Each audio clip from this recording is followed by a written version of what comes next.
Hello guys, welcome to this video. This year, 2024, I joined a coding competition, software competition called Youth Hacking for Freedom. And in this competition, you can make any software project you wish. And then during the first semester of the year, so you have like 6 months to make this project. And as I said, you can make whatever you want. The only requirement for the project is that it must be open source, so free software. And you must be under 18 to join this competition, and you also must live in Europe. If you live outside of Europe, you simply can't join it. And so the deadline for the project was like late June. I think it was like the last week of June or something. And once you hand in the project, there will be many juries from around Europe who will, see your project, analyze, and then decide on the winners. And there are 6 different winners. It's not like first, second, third place. It's more like 6 different categories. And so there are many people from all over Europe that join the competition. And the winner can win up to like 4,000 euros. That's a good amount, you can say. And they also win a trip or get a trip to Brussels in Belgium for the ceremony and everything. So yeah, I didn't win, but I actually went pretty far in the competition. They said I was shortlisted. So that's pretty good actually for me. Like I didn't expect this at all. So yeah, and maybe seen from the cover of this video, but my project is what I call an automatic telescope. And basically, what I try to do, I try to turn a regular telescope, the beginner one, the one on my right, and I try to make it automatic. I think you guys call it like go-to telescope. But basically, the way it worked is that you inserted the coordinates. You inserted the coordinates of the star you want to find in the program here, and then you would just like, based on this information, it will just track it, see where it is, and track it over time. But you could also use the telescope like a controller. For example, when you press the right to go like, oh, go right, the telescope will go right, go up, and then it will move up and everything.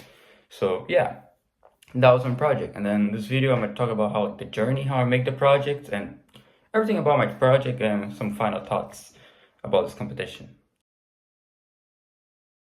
So why did I even join this competition? Well, basically, one day, one guy just randomly sent me on WhatsApp a link about this competition, and he just said, oh, maybe you should try to join it. That was like late 2023, so before the competition even started. And I was like, I didn't even know this competition existed. I never had plans on joining a coding competition in my life. And so I was really in doubt if I should join or not, but then I just decided joining. I ended up just joining anyways. But in the beginning, I didn't really care about this competition. Like I had no idea what I was gonna do. I didn't really like care much about it yet, as I said. And so I just like, yeah, I'm just join this competition and whatever, and then something and kind of it. But then in December 2023, I got this telescope on my right, and I started using it a lot. So I looked at the moon, took a picture of the moon, the Jupiter, stars, more stars. I found a nebula as well. And yeah, it was pretty fun. I actually used it a lot. But I had some difficulties when I try to point at some stars that aren't really visible to the naked eye. Like I was pointing to the moon or like other big stars that you can easily see with your eyes. But when it comes to like very small stars, it was like impossible. It's like I was always trying to aim at it, but it's like I couldn't find it. And I knew that this problem would be solved if I had an automatic telescope. But those are really expensive, to be honest. They're like, I mean, they're more expensive than just a regular beginner one. And so then in early January and everything, so that's when I decided, well, maybe for this competition, I should just try to make an automatic telescope. Like, that seems fun.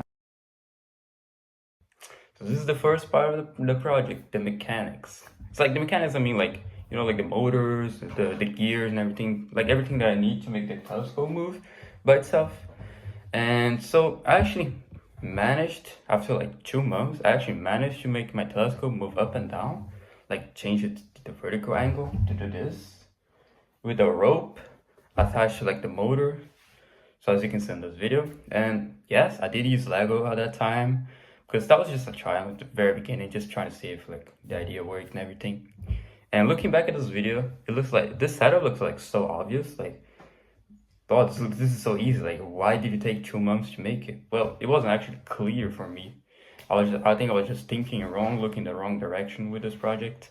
And yeah, wasn't thinking right. So So this video was actually recorded on 10th of March. So after 2 months of trying to make the telescope move itself, I managed to move it up and down.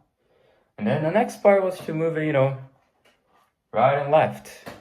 So basically what I did, I made a 3D printed piece that could hold the motor to like the bottom part of the telescope that moves, and then I could like attach the gears to it, and when the motor moved, the gears would move and then cause the whole telescope to move.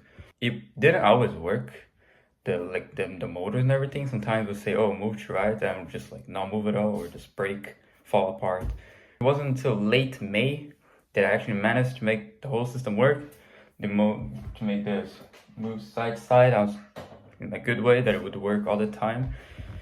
And then in early June, I improved the system, the vertical system of my telescope. I switched the rope and the Lego piece with an actual 3D printed piece. So that was good. And yeah, so I was like late May or around June that when I thought like the whole mechanics and electronic was kind of done with it, and I was actually really happy with it. Like that moment was actually the best moment in the competition, I think. It was actually when I made mechanics and electronics of the telescope, because that was like, it was actually so cool seeing my telescope move by itself and without me having to do anything really. So that was really cool. But anyways, but that was the problem, because we have 1 month left now for the competition to finish, because that was like early June, late May, and I still haven't started the software. And I absolutely had no idea how to make this. Like absolutely no clue how to make the software of this thing. Hello guys, it's me from the future.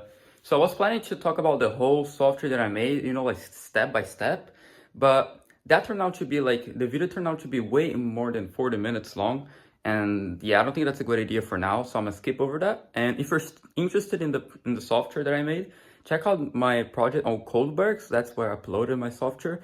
And there's a file called Readme, and in that file it explains the whole project and also like the software and everything about the software and the maths behind it. It's pretty interesting, so I think you should check it out. So, and I was just saying, as I was saying, I had like less than 1 month to make the software, and I actually ended up making in 15 days. So that was like rush time. I haven't really talked about the electronics behind my project. That's because there isn't much to say about it. It's kind of simple. There's nothing crazy about it. It was just wiring things up together, like the positive goes to the positive side of the Arduino Nano. So first of all, no thoughts here.